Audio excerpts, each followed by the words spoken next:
This is an RNZ podcast. Hello, I'm Simon Morris. This week our cinemas are still clogged up with various blockbusters, though this year's season has been less overpowering than previous ones. Certainly the latest, Tom Cruise's stunt-filled epic Mission Impossible Dead Reckoning, is that rare thing, a hit with both audiences and the critics.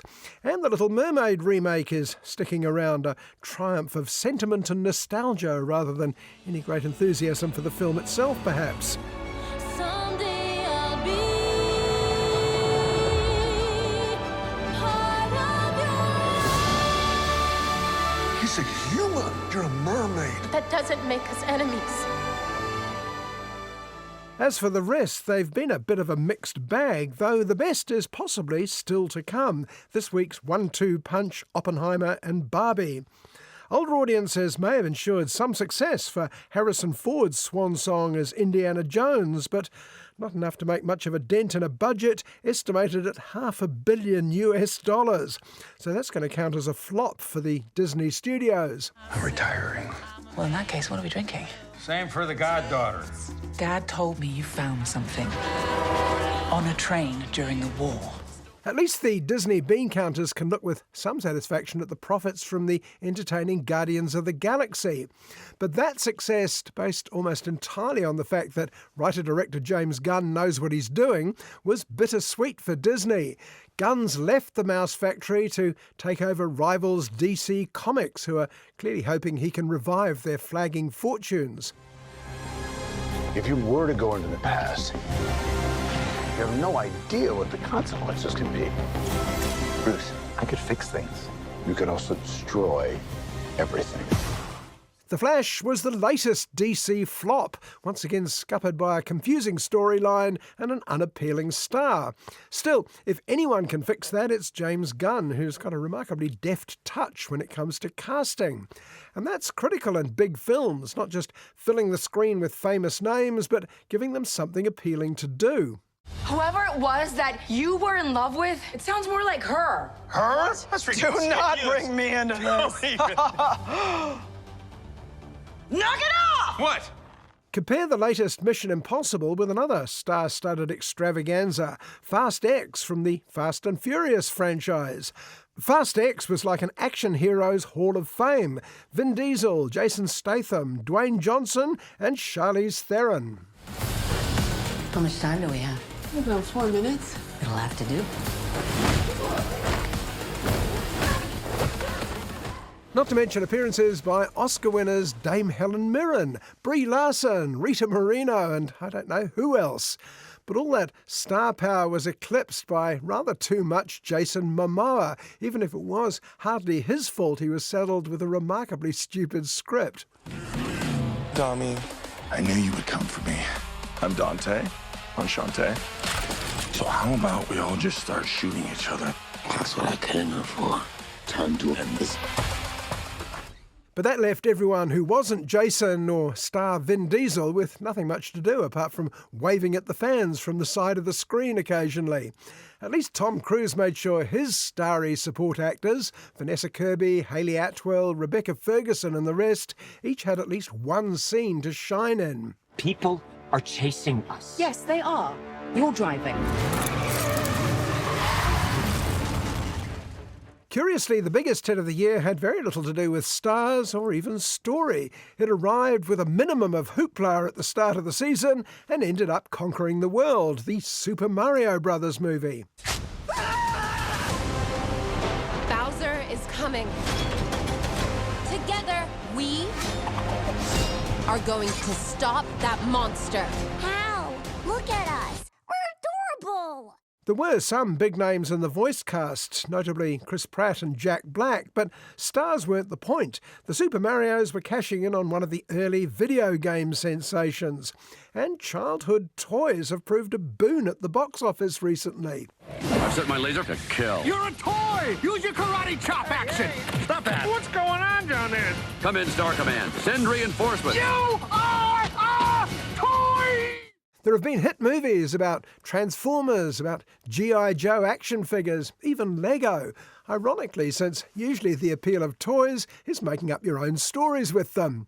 Right now, the biggest hype of the year is over one of the most famous toys there is. The excitement over Greta Gerwig's Barbie among people who normally have no interest in blockbusters of any stripe is frankly astonishing. Hey Barbie, can I come to your house tonight? Sure. I don't have anything big planned, just a giant blowout party with all the Barbies and planned choreography and a bespoke song. You should stop by. So cool. But of course, people don't always go to films because they're challenging or improving or even objectively any good. Ed, you must have me confused with David Selznick. I don't make major motion pictures. I make crap.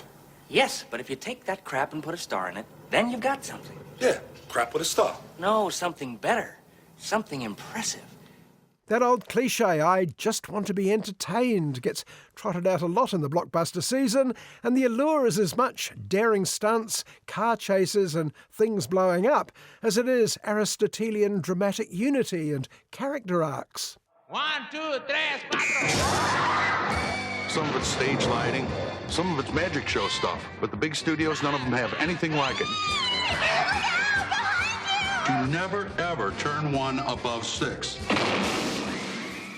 But it's interesting that the blockbusting dinosaurs aren't having the cinemas to themselves at the moment. People don't live by spectacle alone, it seems. They're just as keen on medium to small-sized comedies, which are also lingering on the local screens. Joyride, No Hard Feelings, Red, White and Brass, and The Bank of Dave. This isn't going to amount to anything. Come on. We're lawyers. We're on the side of whoever's paying us. He's a lawyer and he's from London, but don't hold that against him. You would like to open a bank. The Bank of Dave. It's catchy, very catchy. And this week, the only movies out were just such unambitious comedies, mostly topping the charts in their respective streaming services.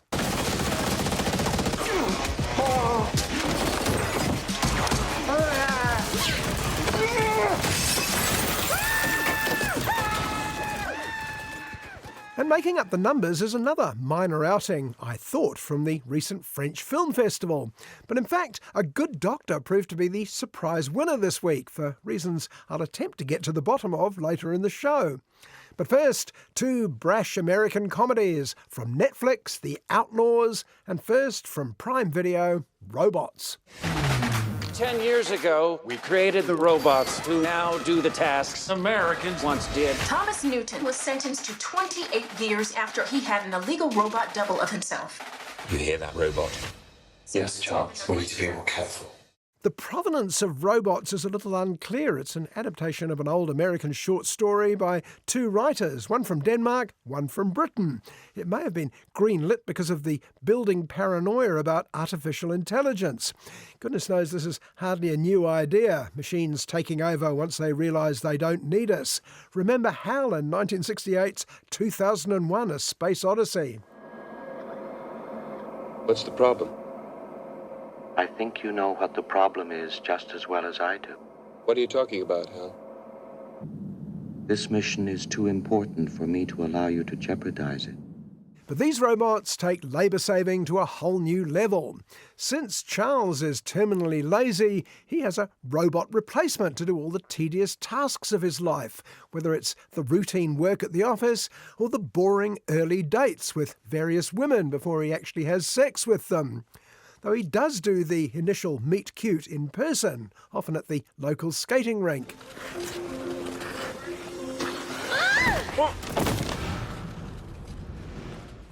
Sorry, I wasn't looking where I was going. Are you okay? Yeah, fine. Thanks, bye.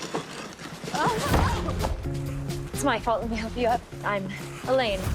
In other words, Charles is that stock male character in American movie comedies over the years, the womanising jerk who needs a wake-up call but in the end comes right.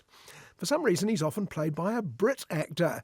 In this case, up-and-coming comedian Jack Whitehall, here being horrible to his robot double C2. Also Jack Whitehall. This new girl is different level. Well, I'm glad you've met a nice young lady. I need you completely focused on getting her horizontal for me. Put yourself on deprogram now, C2. Charles calls in C2 to take Elaine out, to talk to her and give her flowers, all those tedious chores one does before, as he so tastefully puts it, getting horizontal. The shock switcheroo is that Elaine is equally shallow and has her own robot double, E2, to do the actual getting horizontal bit, after Elaine has been squired by Charles to all those expensive shops. This Charles guy really wants to bang me, so he'll have to take over tomorrow, E2. Yes, Elaine? Just don't want the night to end. I feel the same way. C2, where are you? E2, pick up your phone.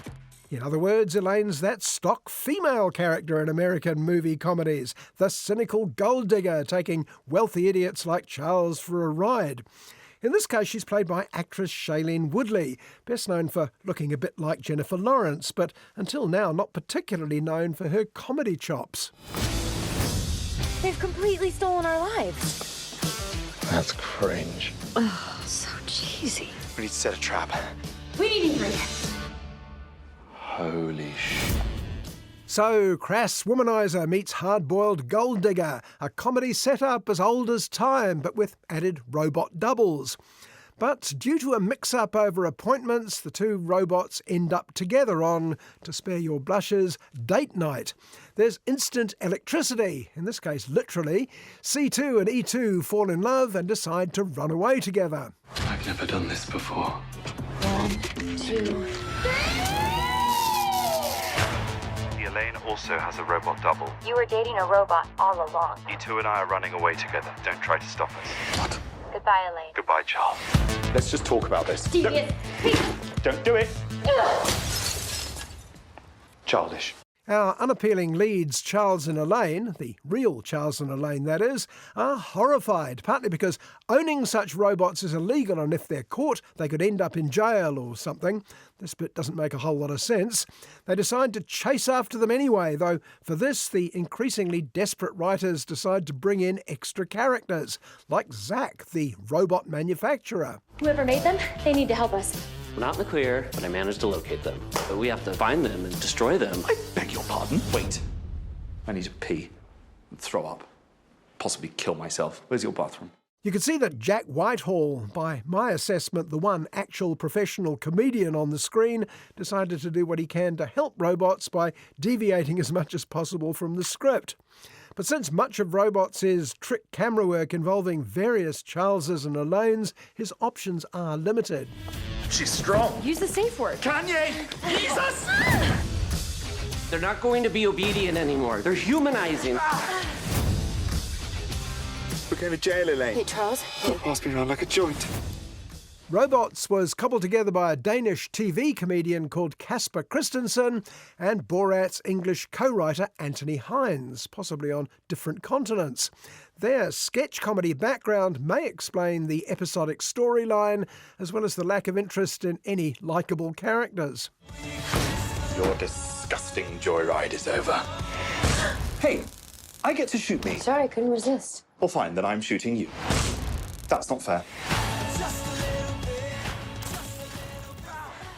Robots is almost entirely based on a string of jokes on a theme. Quick, I need 57 jokes about robots by tomorrow morning, rather than a story resting on some actual people. I understand that currently Hollywood writers are nervous that AI could take over their jobs. On the evidence of robots, they're right to be nervous. It's currently tucked away on Prime Video, which is, frankly, where it belongs. Don't say anything, okay? Let me do the talking. Okay. You know why I stopped you? Mass murder. Charles. Over on Netflix, among the top 10 streaming movies in New Zealand, apparently, just above Woody Woodpecker, The Outlaws is another formulaic American comedy resting on two ideas. First, there's the old Meet the Parents plot, where our hero doesn't get on with the prospective in-laws. And second, there are the comedy stylings of one Adam Devine. My parents just emailed that they're coming to our wedding. Oh, I get to meet your parents finally. Are you psyched? You're not psyched. Are you psyched at all? Is there any psych happening? Sitting on top of the world, I'm up. You haven't met this woman's parents yet? They've been off the grid the whole time we've been together. You may remember Adam Devine as the annoying character in the Pitch Perfect movies. OK, that doesn't narrow it down, I realise, but he's the particularly annoying character in the Pitch Perfect movies. In The Outlaws, he plays Owen, a bank manager. He's engaged to Parker, who doesn't seem to have a job. Hey! Billy and Lily McDermott. Meet my parents. Pleasure to meet you, Neil. You're very attractive. Well, thank you. That's not a compliment. For me, it's too much. They meet Parker's mysterious parents who've been away for years, we're told, doing good works in the Amazon basin. Anyway, Billy and Lily are back. Pierce Brosnan sporting an unlikely Frank Zappa beard and moustache, and an even less likely Scottish accent. And Ellen Barkin wearing a pained expression that gets worse as the film continues. You deserve something better than that pasty little goober. Dad, just give him a chance. Well, what does a bank manager do? I manage all the security. It's the best. Much of the pain comes courtesy of Owen the bank manager, who turns out to have equally painful parents. Richard Kind and Julie Haggerty clearly think slightly desperate ad-libbing may help, but of course they've seen the script. Anyway, the plot lumbers apace. Did I mention Owen was a bank manager? Let's just pray we have a nice, chill day. This is a robbery! I think your parents robbed my bank. You can't be serious. OMG, his bank is robbed by two people, one male, one female, heavily masked and voice modified. And even hiding under a desk, Owen can't help thinking they seem oddly familiar. Surely not. Surely there's no chance his soon-to-be in-laws are in fact outlaws, as in the title of this one-joke, high-concept movie. They knew the voice activation code to get in the vault, which I'm pretty sure I told your mom about when I was wasted. She left me roses by the stairs. Thank you for your cooperation, Owen. Thanks, we get it. Enter a helpful policeman who explains that these bank robbers are none other than the famous ghost bandits. Though, since the bandits have, spoiler alert, been hiding out in the Amazon basin for several years, I can't see how they've managed to sustain that notoriety for so long. Does the name the Ghost Bandits mean anything to you? Most notorious bank robbers in American history.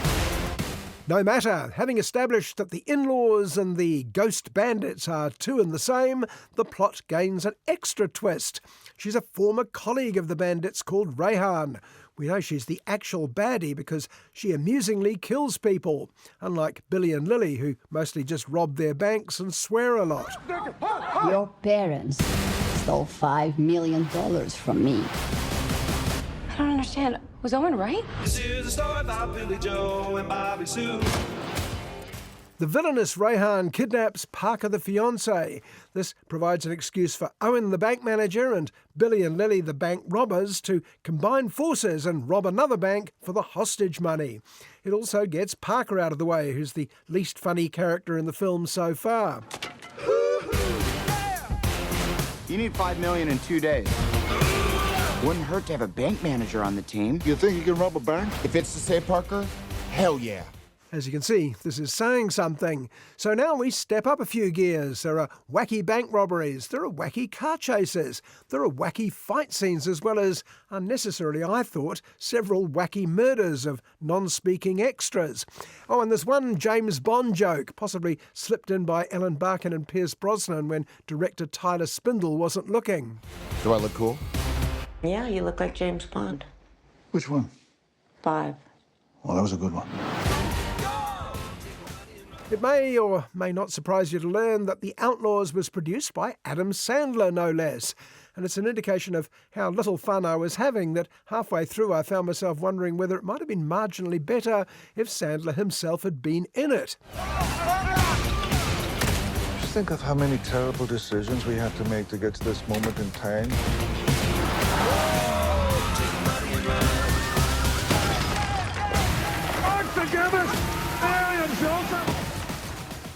I'm not sure anyone would have helped, frankly. The Outlaws is one of those Netflix films that looks good on the page going in. I assume that explains its chart-topping status for a couple of weeks. Algorithms only measure whether you watched it. They don't measure what you actually thought of it. Well, that's your job, I'm afraid. Like, who even am I right now? One big happy family.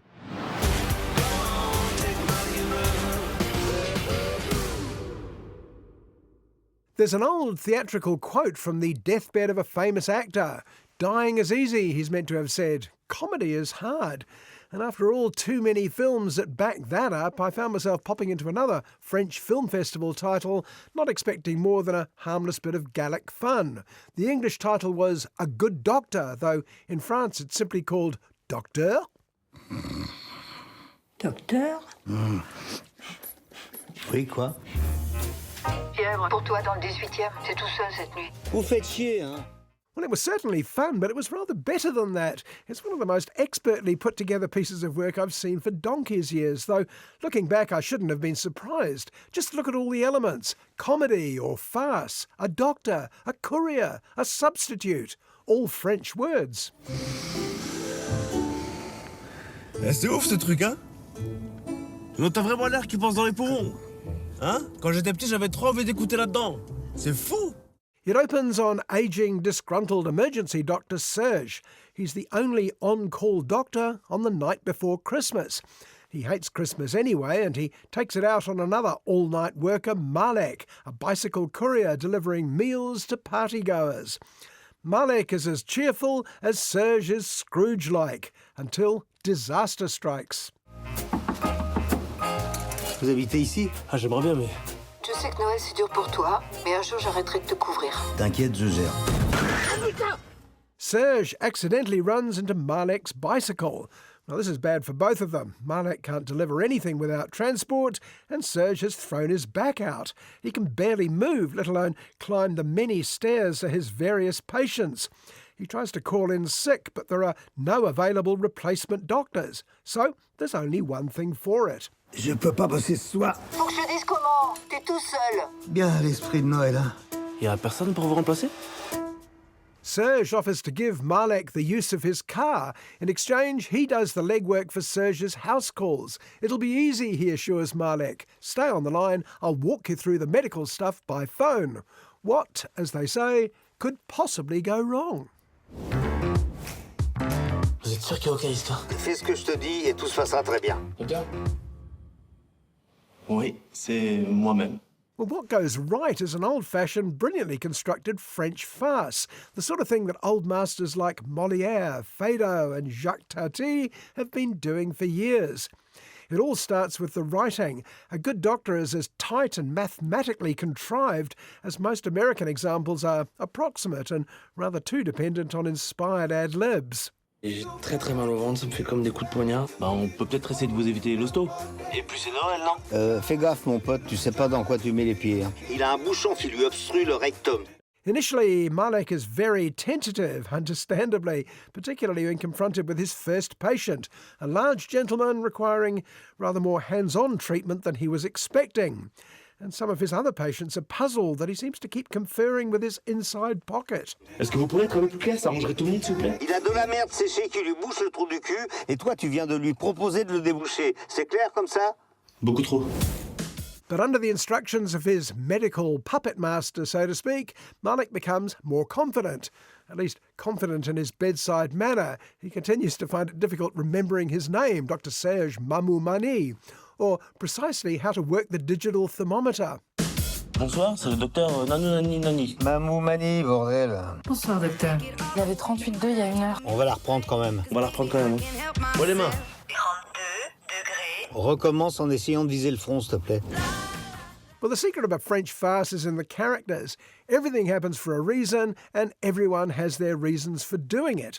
We discover why Serge hates Christmas so much, and why he's so short with his daughter-in-law Rose. We find out why Malek was on a bike in the first place, and how his plans for the future changed that night. Je suis chez votre gars, le vieux, là, Xanakis. Il est là, il est posé. Il est vieux. Attends, pourquoi tu veux lui faire une piqûre? Bah, parce qu'il m'a demandé, en fait. Sinon, je serais déjà parti, non? Mais vous inquiétez pas, j'ai un grand-père diabétique. Non, mais ça va pas, la tête, t'es coursier, t'es pas infirmier. Things go wrong, things go right, and the performances by expert farceurs like Michel Blanc as the real doctor and Hakim Jamili as the fake one are perfectly judged, light as a feather, and supremely human. Bonsoir, docteur. Bonsoir, docteur. Super. C'est ouf ce truc, hein? It's funnier because nobody plays it as a comedy. It's played absolutely straight, and the proof of the pudding was in the laughter. A Good Doctor was laugh-out-loud funny all the way through, and the only concern was that such a perfect setup might stumble before the end. Oula, qu'est-ce qui se passe? Docteur, qu'est-ce qui m'arrive? Bah vous venez de vous pisser dessus en fait là. Mais pas du tout. Alors, docteur, vous voyez quelque chose? Docteur? Not at all. We were in the safest of hands, a first-time writer-director called Tristan Segala. I'd never heard of him either, but on the strength of A Good Doctor, I look forward to his next film. Yes, comedy is hard, but when you get it right, it's... Well, there isn't an English phrase for joie de vivre, is there? And on that happy ending, it's time to go. I'm Simon Morris, and I hope you'll join me at the movies, same time next week.